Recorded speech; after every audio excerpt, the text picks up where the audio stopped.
By mid-July, a southern garden can go from lush to defeated in one brutal week. 90-degree nights, soggy air, thunderstorm bruising, powdery mildew, and leaf spots everywhere. But some southeast natives are built for this weather. Today, we are counting down 12 that keep blooming through the dog days while feeding bees, butterflies, and hummingbirds, including an underrated pollinator powerhouse at number 4 and a wet-loving giant at number 7 with dinner plate flowers. Native does not mean no care. It means the plant starts with the home field advantage. These species evolved with southeast heat, humidity, heavy rainfall, long growing seasons, and the local insects that depend on them, so they can bloom while imported ornamentals stall. Here, the real enemy is trapped moisture. Humid air raises fungal pressure, so choose resilient plants, give them space, and let air move through the planting instead of relying on sprays. Plant in drifts so pollinators can find them fast. Match dry sun plants to hot slopes, sandy beds,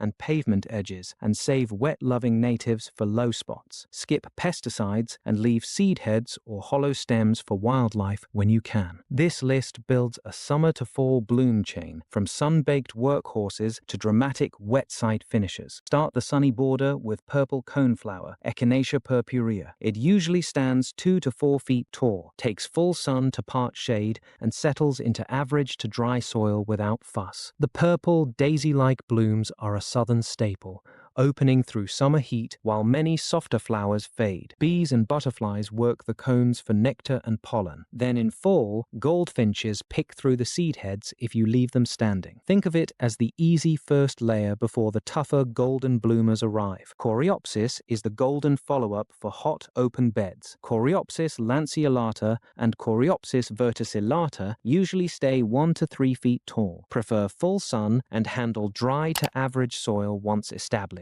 The flowers are bright yellow and daisy-like, giving the planting a clean, sunny line from early summer into fall. Plant them in drifts, and bees and butterflies can move bloom to bloom without wasting energy. After the first heavy flush, shear the plants lightly to spark a second wave. Next comes a classic native built for muggy southern summers. Black-eyed Susan earns its reputation because Rudbeckia hirta and Rudbeckia fulgida bloom hard with very little fuss. Most plants stay 1 to 3 feet tall, grow in full sun to part shade, and are fine in average soil as long as they are not sitting wet. The look is instant summer. Golden petals around dark centers, bright enough to carry a border from the sidewalk. Bees and butterflies work the flowers, then finches pick through the seed heads later. Leave a few standing because next is the underrated pollinator powerhouse. That powerhouse is mountain mint, Pycnanthemum muticum, a southeast-friendly native that usually stands 2 to 3 feet tall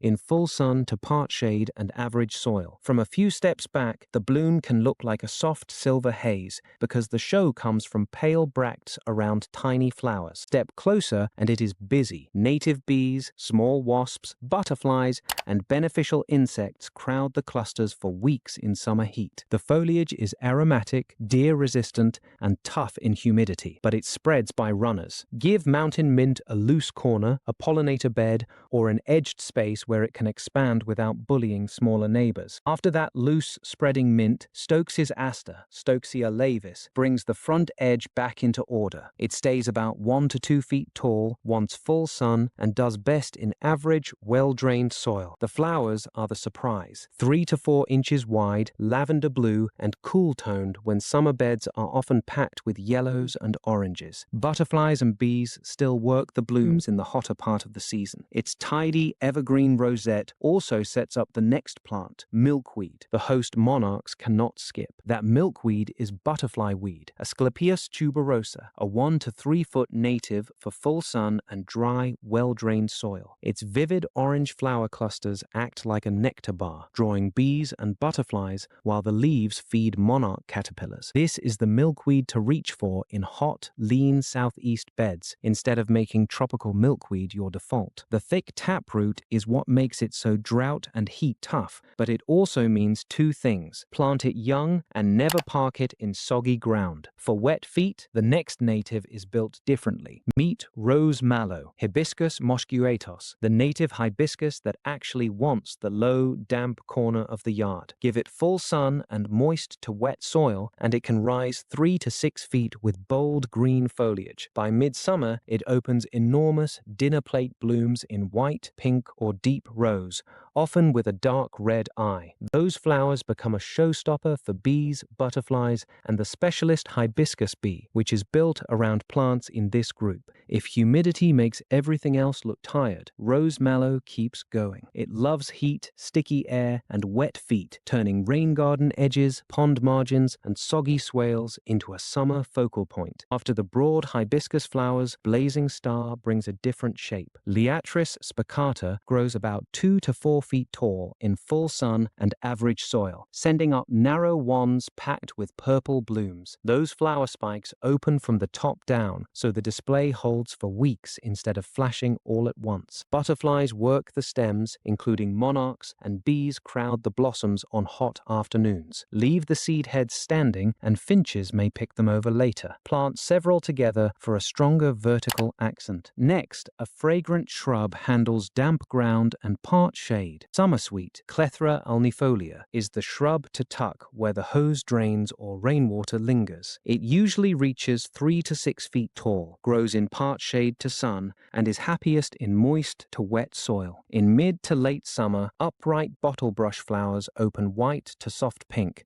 and their sweet fragrance can carry across a small garden. Bees and butterflies swarm the blooms at a time when many spring shrubs are already finished. Use summersweet as a leafy anchor along a shaded edge, rain garden, or damp woodland path. After that scented structure, we move to a bloom built for hummingbirds. Cardinal flower, Lobelia cardinalis, turns damp ground into a hummingbird stopover. It grows 2 to 4 feet tall in part shade to sun and wants moist to wet soil that stays cool in summer. By late summer, electric red spikes rise above the leaves and hold color into early fall, just as many beds start fading. Hummingbirds are the signature visitors, so place it where you can watch them work the vertical blooms. Use cardinal flower beside streams, pond edges, rain gardens, or any consistently damp bed needing a red accent. Next, the planting gets bigger, with back-of-border natives that feed pollinators at scale. Joe Pye weed is the native you use when a damp planting needs height, not just color. Eutrochium fistulosum and the smaller Eutrochium dubium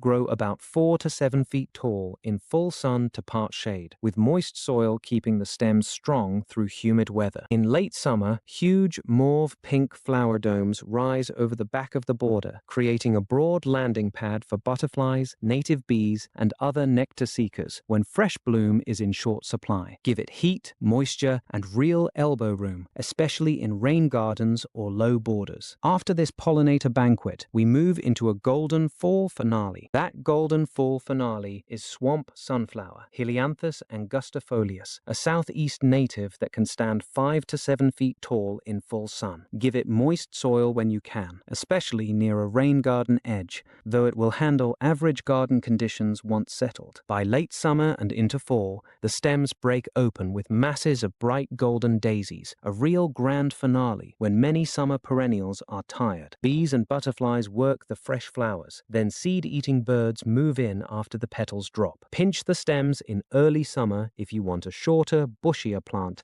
that does not lean as much. Place it behind mid-height blooms, and you have the top layer of a native border that carries color from spring into fall. Dry sun, coneflower, coreopsis, black-eyed Susan, mountain mint. Damp soil, rose mallow, cardinal flower, Joe Pye weed, swamp sunflower. Bonus, buttonbush, smooth hydrangea, blue mist flower, Indian pink. Start small, plant drifts, match moisture, buy locally. Skip pesticides. Thanks for watching. Comment, what keeps blooming in your garden when the heat really hits? Subscribe, wet shade, fall color.